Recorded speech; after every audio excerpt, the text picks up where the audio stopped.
the Right Honorable Yvette Cooper, Secretary of State for the Home Department, Your Excellency Grandmother, Director General of the NCA, Your Excellencies, distinguished ministers and Chief of Police, Head of Delegations, ladies and gentlemen, Assalamu alaikum wa rahmatullahi wa barakatuh.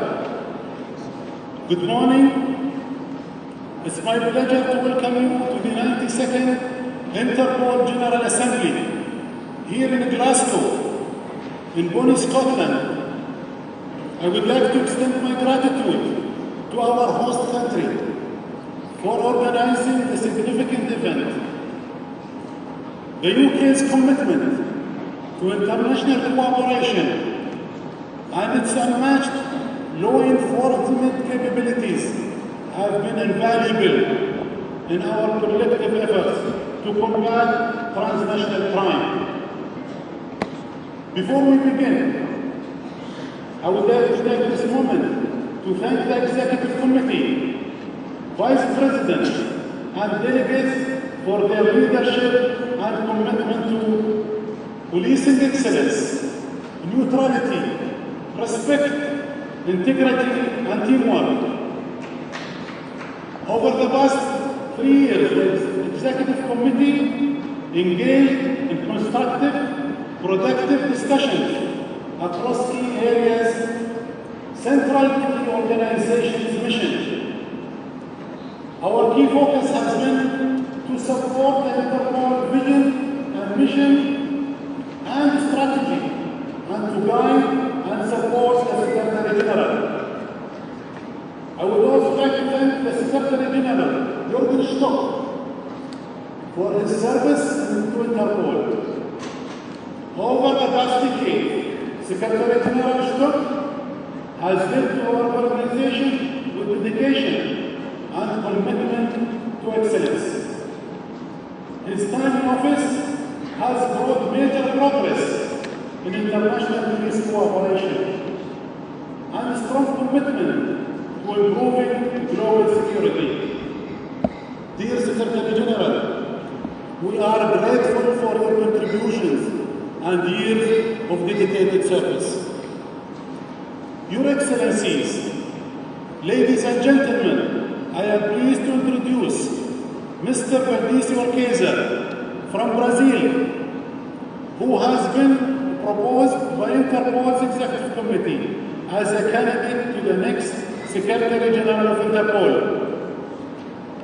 Should his candidacy be endorsed by the General Assembly, Mr. Keir would become the first Secretary General from Latin America in our organization's history. Mr. Keir represents the future of Interpol, a diverse, tech-forward organization committed working with its 196 member countries to ensure a safer world for all. His leadership will be key to foster an inclusive environment where voices from all regions are heard. Mr. Keir, we are pleased to have you by our side today. Excellencies,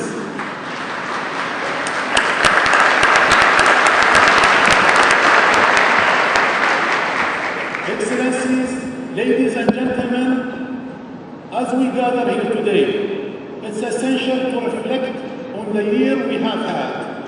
Last year's General Assembly marked the centenary of Interpol. It was a milestone that underscored our commitment to global policing.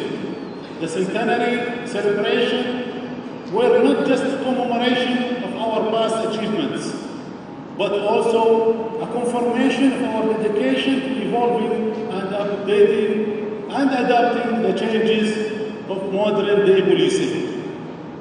During the last General Assembly, we took significant steps to shape the future of the organization. We approved the draft resolution regarding the Interpol's Vision 2030, ensuring that we are prepared to tackle the constantly changing faces of crime. and modernizing our data processing to strengthen our internal system and help us to support member countries more effectively. We also approved resolutions to enhance our operational and strategic partnership with member countries and partner agencies. Ladies and gentlemen, the criminal landscape continues to evolve, and we must stay ahead of it.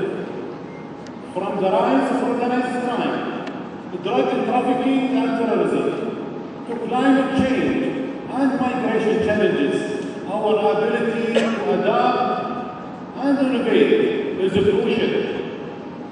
This year's General Assembly presents an opportunity to member countries to engage in fruitful conversation, share intelligence, and enhance collaborative strategies. Ladies and gentlemen, the Executive Committee sets principles and measures to achieve the organization's goals, review and approve the annual activities and financial policy, and provides guidance between assembly sessions. Cross-border collaboration is one of the pillars of our efforts, and it's the only through working together that we can effectively combat transnational crime. If Interpol is the global body of the international policing, the member countries are the heartbeat, and the Executive Committee is the brain. I want to emphasize that the important role of the Executive Committee in the organization's governance. As the decision-making supervisory body with representatives from Interpol's regions, the Executive Committee works all year round to implement the Interpol strategy that benefits you.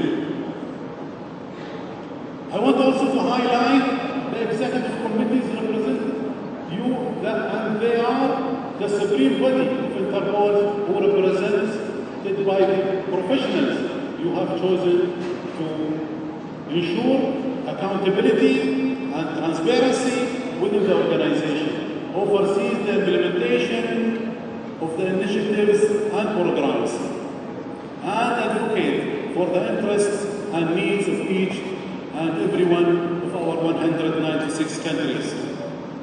Ladies and gentlemen, you have and continue to support the Executive Committee and the General Assembly in some of the working groups that help facilitate their mandate.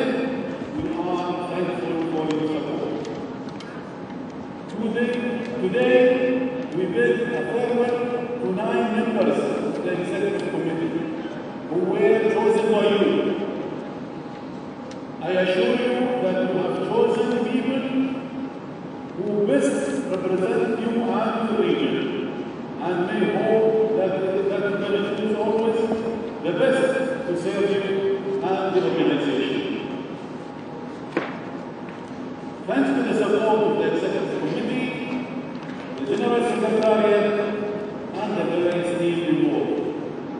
Ladies and gentlemen, Interpol continues to evolve and reinvent itself to remain relevant and efficient across time and geographies. We share our vision for a safer world with organizations like Interpol, Afripol, AMAC, Europol, Frontex, and the United Nations. By collaborating and sharing information, we can continue to create a more effective approach to combating crime. These partnerships allow us to combine strength and resources, enabling us to make the world a safer place for all. Since my election, I have worked with my Interpol peers to develop and deploy and enhance solutions to better support law enforcement personnel around the world. Under the Executive Committee's direction, we have greatly improved our digital infrastructure to boost our global security operation, enabling real-time information sharing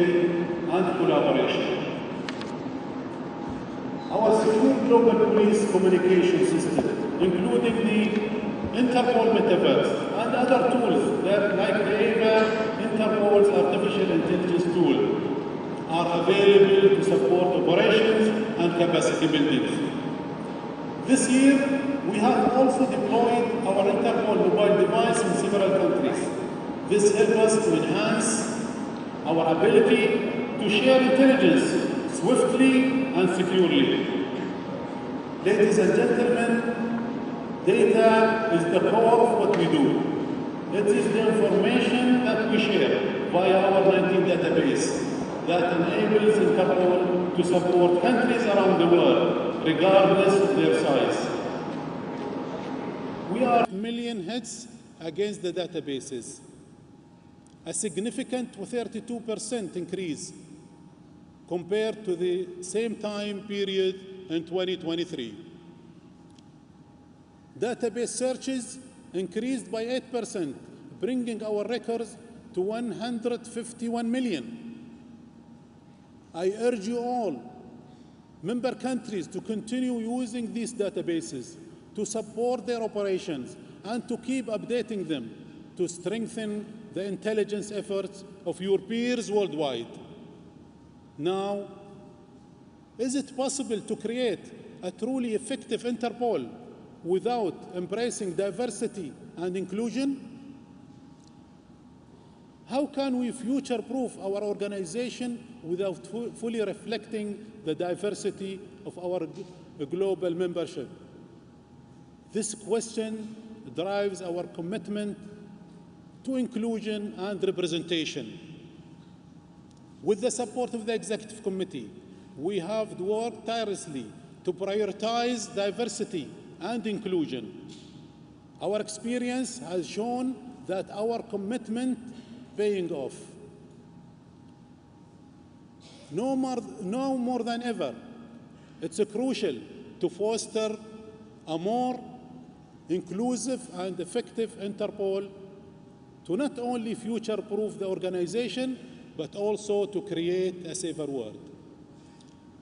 Since my election, I promised during my campaign, Interpol has prioritized diversity and inclusion, reflecting its global membership of 196 countries.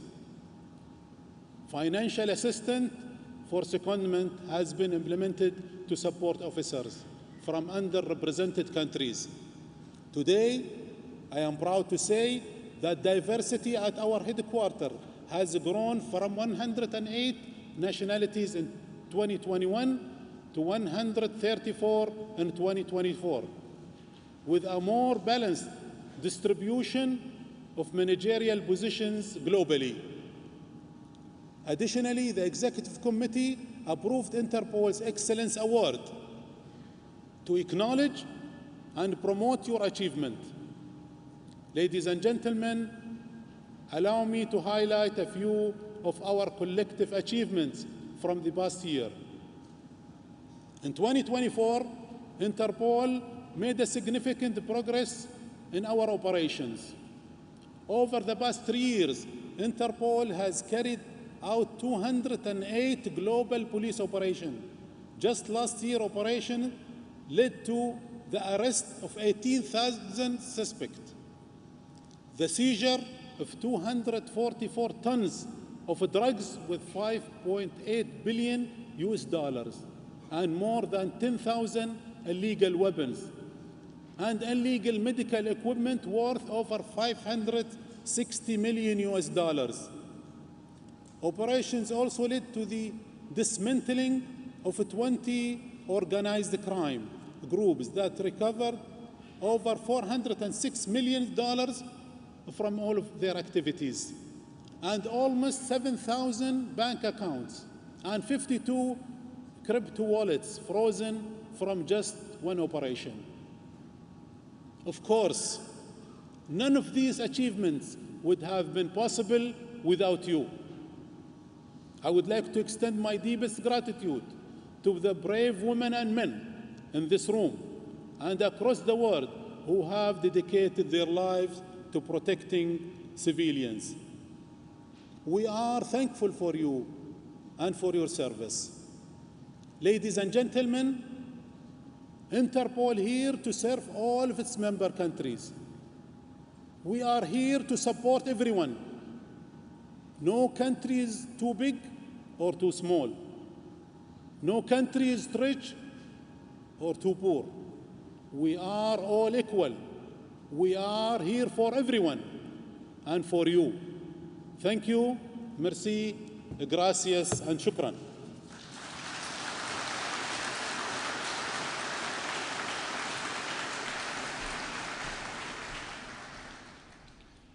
Thank you, Mr. President. Now, ladies and gentlemen, please enjoy watching this short video showcasing law enforcement here in the United Kingdom.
Ladies and gentlemen, it now gives me great pleasure to introduce the Secretary of State for the Home Department, the Right Honourable Yvette Cooper MP, to deliver their opening address.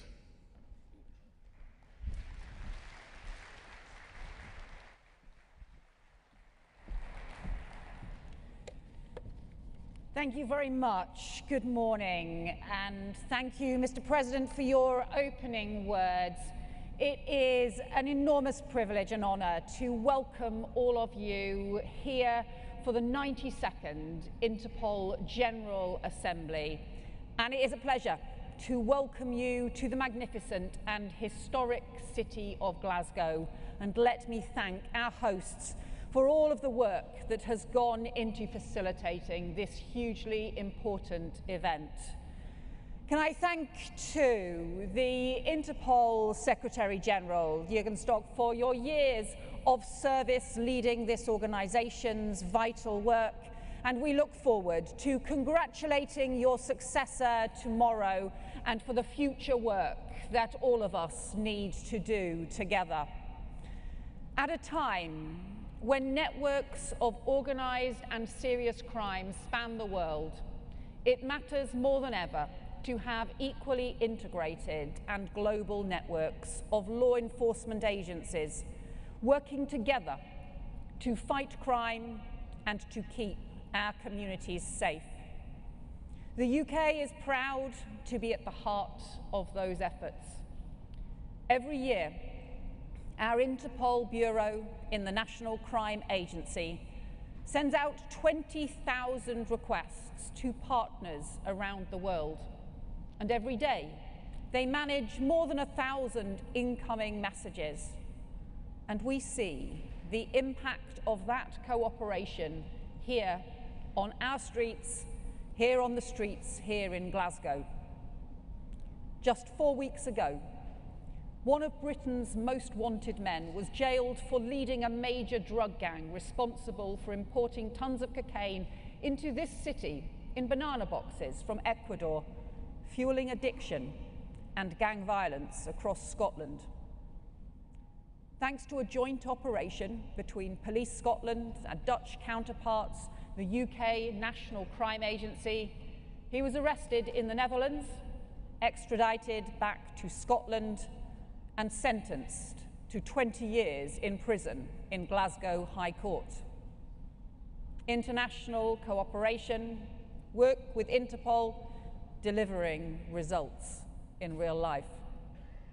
So to all those working with colleagues on similar operations in pursuit of our collective security, I want to say a heartfelt thank you. Over the past century, the success of Interpol has been a testament to the critical importance of its mission, to the skill and professionalism of its members, and to the spirit of innovation that has evolved through decades of political, technological, and social change. But most importantly of all, Interpol's success has been evidence of that enduring belief that together we are stronger. Britain's new government is committed to that principle, and from fraud to drug trafficking, we believe there are so many crimes and criminal networks which can only be tackled effectively through strong international policing cooperation. And let me highlight just 2 areas where we want to see even stronger cooperation in the years to come. First, in tackling the global scourge of violence against women and girls and child sexual abuse, the scale of which should continue to shame us all. Britain's new government has set a mission to halve violence against women and girls in a decade, but we know that cannot be achieved by working alone. Perpetrators and predators across the world are being enabled and emboldened by new technologies, the use of which is growing at an alarming rate. The scale, complexity, and severity of online abuse is increasing in every jurisdiction, and tackling these tech-enabled harms is a central priority for the UK, and I am very glad it will be one of the topics for discussion here this week. We will only tackle these new threats through increased cooperation and by committing to share not only the best intelligence but the best innovations to protect our children from harm. And second, as you will hear shortly from our UK Prime Minister, we must also have a much stronger and more integrated global response to the organised immigration crime which is growing around the world and profiting from human misery, putting lives at risk, undermining border security and destabilising communities. Here in the UK, our new Border Security Command is leading the fight against the criminal gangs who every week are crowding vulnerable people into flimsy dinghies on the coast of France, leaving dozens this year to drown or be crushed to death as they attempt to cross the Channel. But we know those gangs operate not just on our shores, but all across Europe and beyond, a network of exploitation stretching around the globe. So we are drawing up new agreements with our neighbours to strengthen law enforcement, disrupt supply chains, break the business models of the gangs, and to bring offenders to justice. Because we know that the best way to strengthen UK border security is to work in partnership with other countries, tackling the shared threats we all face and preventing the growth of this transnational organised crime. On this issue and on so many others, the challenges we face may vary from nation to nation, but the dangers are becoming ever more interlinked. The lines between different threats are increasingly blurred. And thanks to modern technology, the ability of crime groups to operate internationally has never been greater. No single state can tackle these threats in isolation. International security and domestic security are 2 sides of the same coin. So that is why Interpol remains integral to public safety in every one of our countries. That is why, under this government, Britain will always be an active partner and committed friend as we seek to make the world safer to all, and we thank all of you for being part of these efforts this week.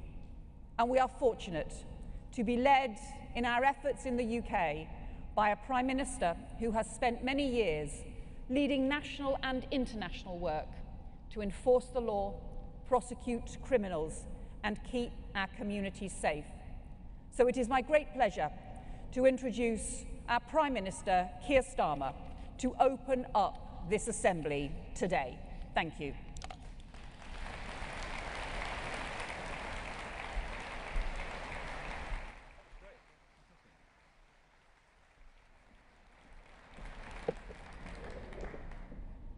Thank you, Yvette. And it's great to welcome all of you to Glasgow, a fantastic city. And it was right here in this conference centre exactly 3 years ago that over 190 countries came together at COP26 to agree the Glasgow Climate Pact. That was the first global commitment to phase down the use of coal, and a vital step in the fight against climate change, a challenge that no country can meet on its own. So it's fantastic that once again today we have over 190 countries here working together to meet another global challenge, the threat of serious organised crime. And it's particularly fitting to be here in Glasgow, a place that was once home to what many consider to be the first professional city police force, and a place that is today home to our state-of-the-art Scottish crime campus just down the road in Garcosh. 18 different organisations working together under one roof, cooperating for a common cause. Precisely the kind of cooperation that is so essential to the missions of my government. The foundation we rest everything upon: greater security for our people. Security rooted in our values, in respect for human rights, and upholding the rule of law. Now, I was a prosecutor myself. I served as the Director of Public Prosecutions in England and Wales. Not here in Scotland. We're a complicated set of arrangements across these countries. But what we know from being a country of 4 nations, what I know from having served in that role, having seen the complexity of operations that fight organised crime firsthand, is that crime is global, criminals do not respect borders, and so I want to start today by thanking you, all of you here in this conference centre, and the thousands that you represent, those who serve in police, in intelligence and security services right across the world.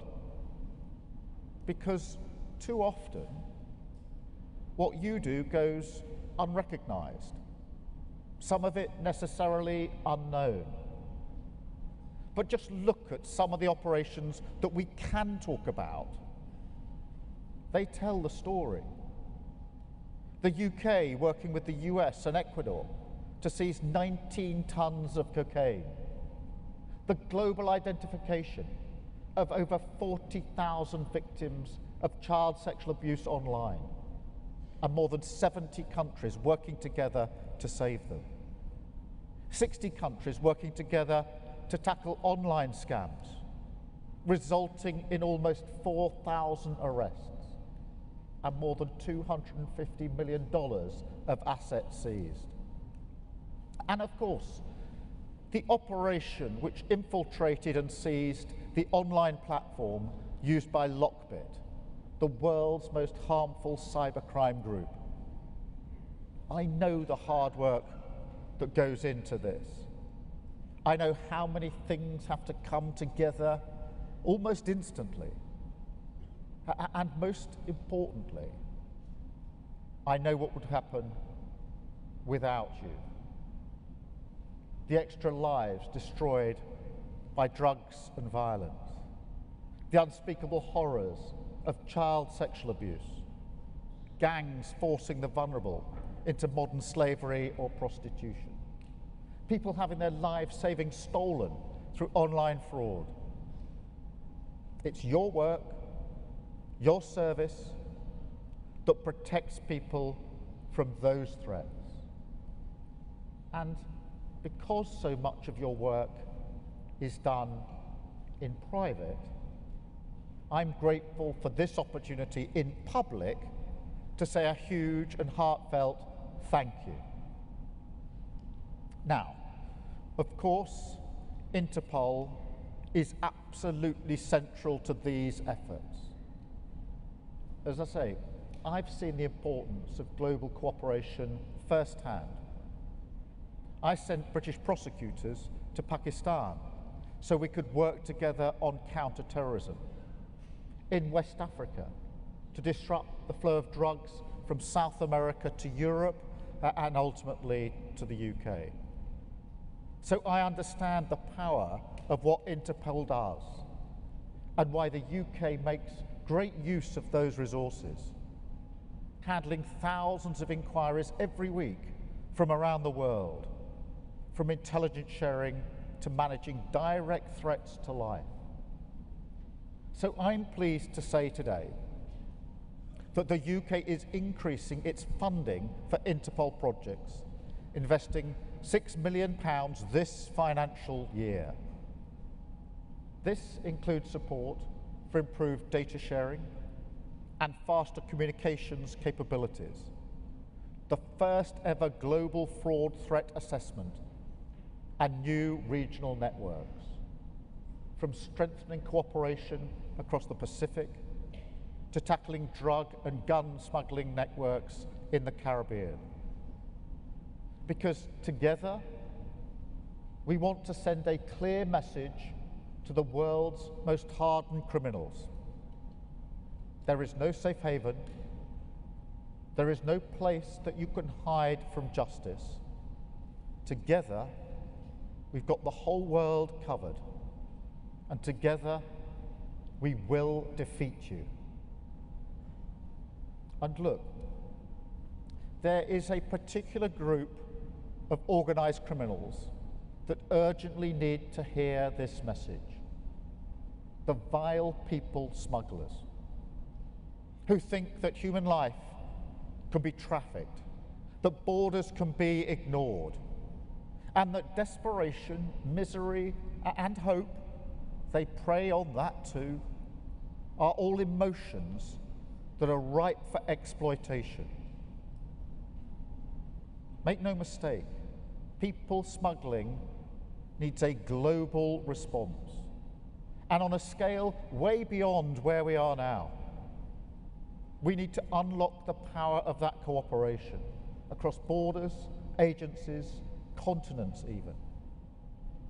And look, I know many people in this room are already working hard on this.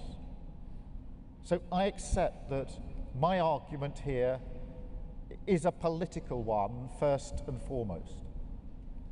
But I'm afraid we're still at a stage where the world needs to wake up to the severity of this challenge.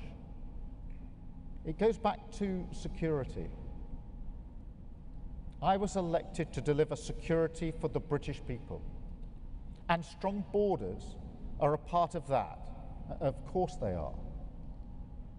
But I say it again, security doesn't stop at our borders. And illegal migration is, without question, a massive driver of global insecurity. There is nothing progressive about turning a blind eye as men, women, and children die in the Channel. And you don't advance the cause of global justice or compassion for those individuals to pretend that there is. This is a vile trade that must be stamped out wherever it thrives. Now, it exploits the cracks between our institutions. It pits nations against each other, profits from our inability at a political level to come together. That's part of the business model. So I will work with anyone serious who can offer solutions on this. Anyone. Because without coordinated global action, it will not go away. And unless we bring all the powers we have to bear on this, in much the same way as we do for terrorism, then we will struggle to bring these criminals to justice. And that, in a sense, is my message here today. People smuggling should be viewed as a global security threat similar to terrorism.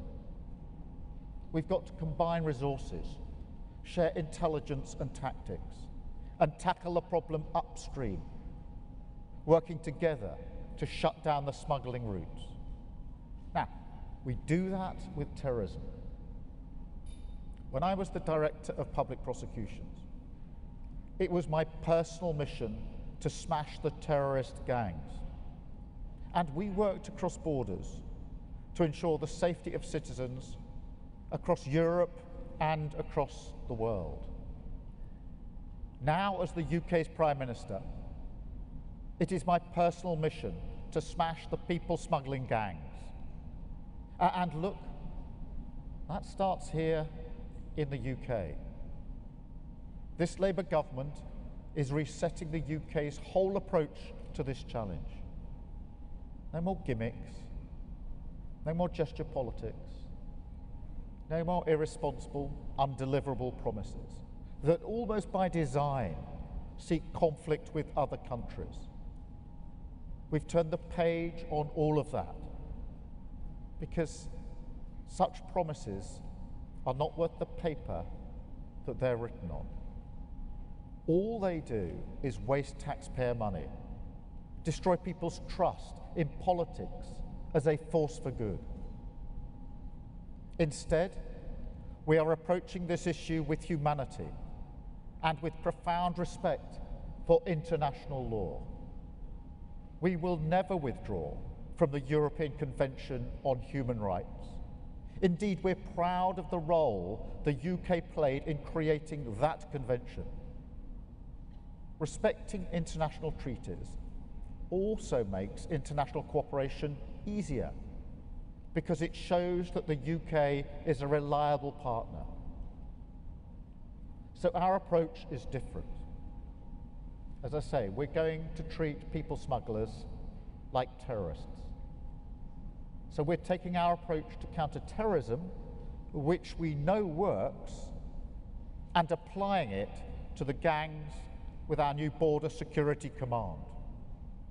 We're ending the fragmentation between policing, border force, and our intelligence agencies, recruiting hundreds of specialist investigators, the best of the best, from our National Crime Agency, Border Force, Immigration Enforcement, and the CPS and our intelligence agencies, all working together.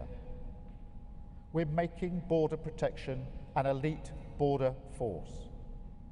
And not just within our country. We're also working together with international partners, sharing intelligence and tactics. Earlier this year, I visited the headquarters of our National Crime Agency. I saw firsthand the ways we're already collaborating and what it takes to intercept, to disrupt, and destroy these networks. There are so many tools at our disposal. We can seize their phones at the border, identifying and tracing smugglers, wiring payments. We've already trained sniffer dogs to detect the smell of dinghy rubber, and working with Bulgaria, stopped more than 100 small boats upstream long before they made it to the channel. And as we understand how these gangs work, we can invest in new capabilities and enhance powers to smash them. So we're giving our new Border Security Command an additional £75 million of new funding on top of the £75 million we've already committed. This will support a new organised immigration crime intelligence unit, hundreds of new investigators and intelligence officers, backed by state-of-the-art technology.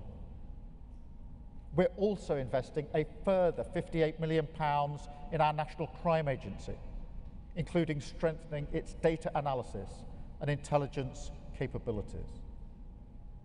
And we'll also legislate to give those fighting these gangs enhanced powers too. Again, look what we've done with counter-terrorism. We have the powers to trace suspects' movements using information from the intelligence services. We can shut down their bank accounts, cut off their internet access, and arrest them for making preparations to act before an attack has taken place. We don't wait for them to act. We stop them before they act. And we need to stop people smuggling gangs before they act too. Now, as with any crime, smuggling does not operate in an institutional vacuum. So we also need to rebuild our broken asylum system, process claims swiftly and humanely. That will make law enforcement's job much easier. So we're putting hundreds of additional people into asylum casework. Overall returns since this government came to office are now 9,400.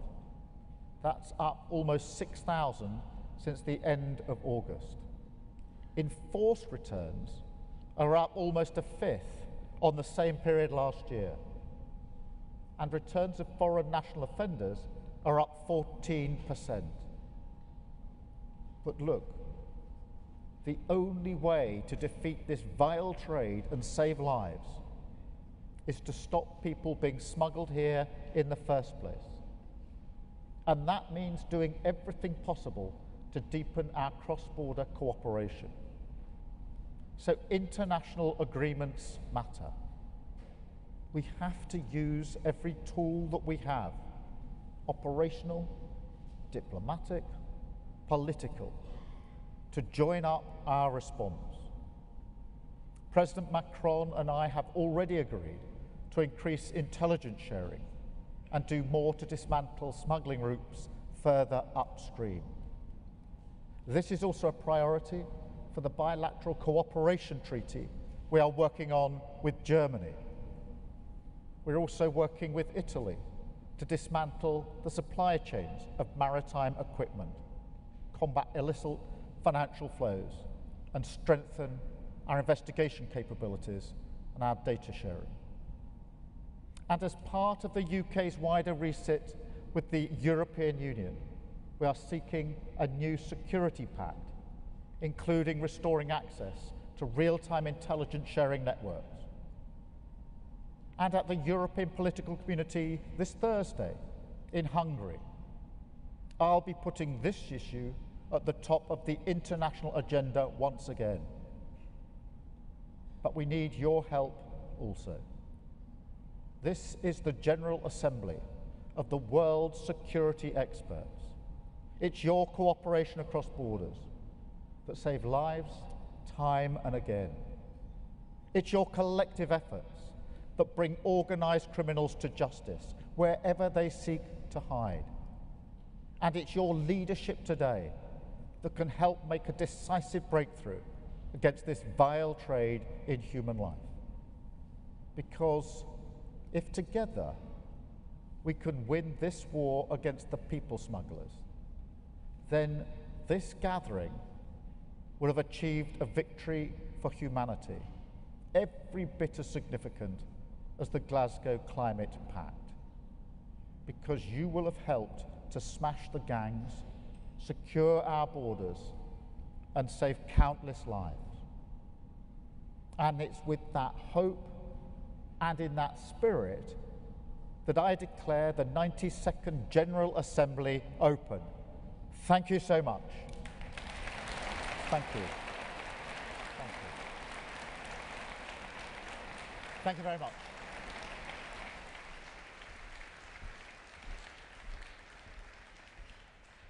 Thank you, Prime Minister, the Right Honourable Sir Keir Starmer, KCB MP, and also to the Secretary of State for the Home Department, the Right Honourable Yvette Cooper MP. Excellencies, distinguished guests, ladies and gentlemen, this brings us to the end of the opening ceremony. Please rise for the departure of our dignitaries.